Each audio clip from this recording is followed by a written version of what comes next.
Hello students, let us continue the solid state chapter with the last two properties, electrical property and magnetic property. Let us talk about electrical property in the solid state chapter. So as you know, the electrical conductivity of any kind of solid substance is due to the movement of valence electrons. The valence electrons are held responsible for the electrical conductivity of the substance, especially the movement of unpaired electrons. In case of electrolytes, you know, these are the substances, they show electrical conductivity either in the molten state or in aqueous state. In case of electrolyte, the electrical conductivity is due to the movement of cations and anions. So remember here, the conductivity of electrolyte increases with increase in the temperature. When you increase the temperature, the movement of cation and anion is going to increase. If you see the range, electrical conductivity range of the three types of solids, conductors 10 to the power of 7 to 10 to the power of 10 to the power of 4 to 10 to the power of 7 per ohm per meter. This is a unit of electrical conductivity. Insulators very negligible, 10 to the power of minus 20 to 10 to the power of minus 10 per ohm per meter, and semiconductors 10 to the power of minus 6 to 10 to the power of 4 per ohm per meter. So as you can see, metals are a very good conductor, electrical conductor, because their conductivity order is 10 to the power of 7 per ohm per meter. Now let us see the basic information why the substances shows electrical conductivity. Now here this is the representation of valence band having it is partially filled and it is having unpaired electrons. As I said, electrical conductivity is because of the movement of unpaired electron. Now in the metal, this is a valence band and it is partially filled having unpaired electron, and this is conduction band. It is also called as empty band. Now electrical conductivity is because of the movement of unpaired electron from this valence band to conduction band. When the unpaired electron jump from valence band to conduction band, it shows the electrical conductivity. So here you can see in the metals which are the very good conductors, the gap between the valence band and conduction band, it is not at all there.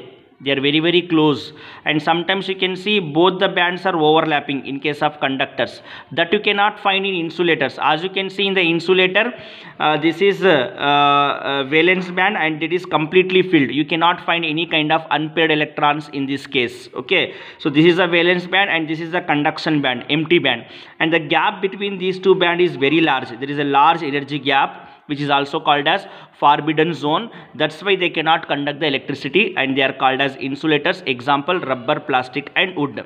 And when you see semiconductors like silicon and germanium, here you can see the gap between valence band and empty band or conduction band is very small, small energy gap you can find between these two bands. And when you increase the temperature or when you add any kind of impurity, those unpaired electrons present in the valence band can easily jump to the empty band. Usually semiconductors act as insulator at room temperature, but when you increase the temperature or when you do a process called doping, then the unpaired electrons present in the valence band can jump into the conduction band and shows the electrical conductivity. So this is the classification of semiconductors. Semiconductors are of two types: intrinsic semiconductors or pure semiconductors, extrinsic semiconductor or impure semiconductors.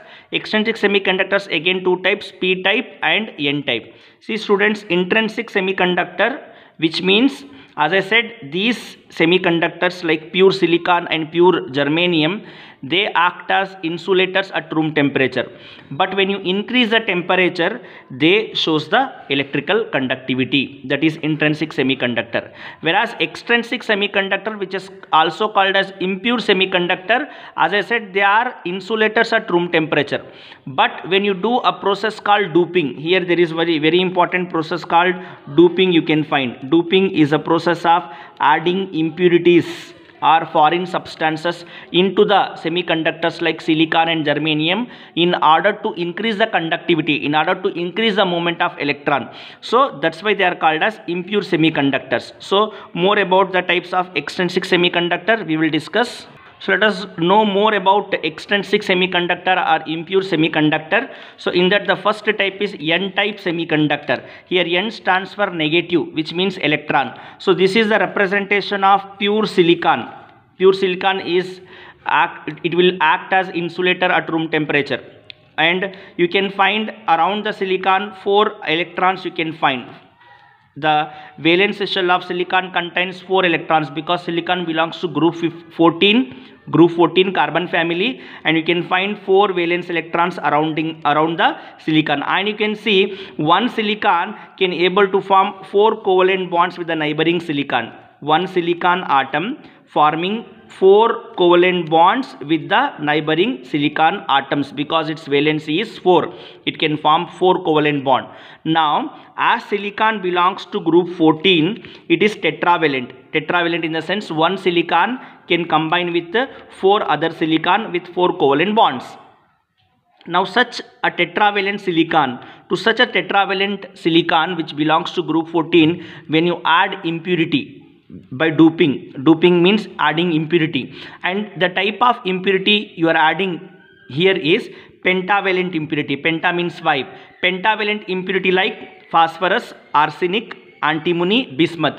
These are the pentavalent impurity, and these impurities belongs to group 15. And as you know, group 15 elements will be having 5 valence electrons. Okay, now here I have added phosphorus to the silicon, and phosphorus is a pentavalent impurity, and as you can see in the valence shell of phosphorus we can find 5 unpaired electrons, and out of that 5 unpaired electron, 4 unpaired electrons combine with the neighboring silicons by forming 5 covalent bond, and 1 extra electron remains unpaired, unreactive, and it will be delocalized, and this extra electron responsible for the conductivity in n-type semiconductor.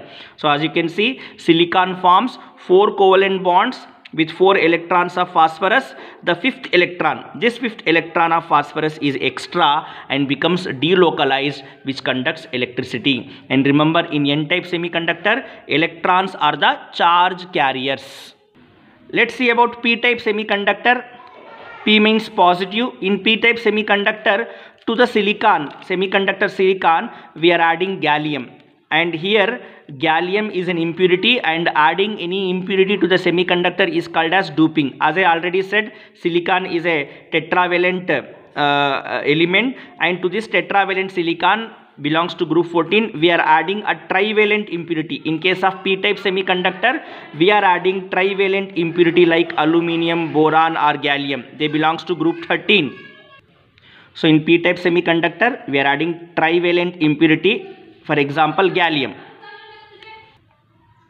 So when silicon is doped with gallium, silicon forms only 3 covalent bond with gallium, because gallium belongs to group 13. It will be having only 3 unpaired electrons. Okay, so gallium can form covalent bond with only 3 silicon atoms, and in another place you can find a hole without any electron. Okay, this hole will be act as a charge carrier. Okay, so in order to satisfy this hole, from the neighboring silicon 1 electron jumps to this hole, and here it will create a hole. Likewise, the movement of hole and movement of electron will takes place in opposite direction, and that shows the electrical conductivity. So we can say holes are the charge carriers in case of p-type semiconductor.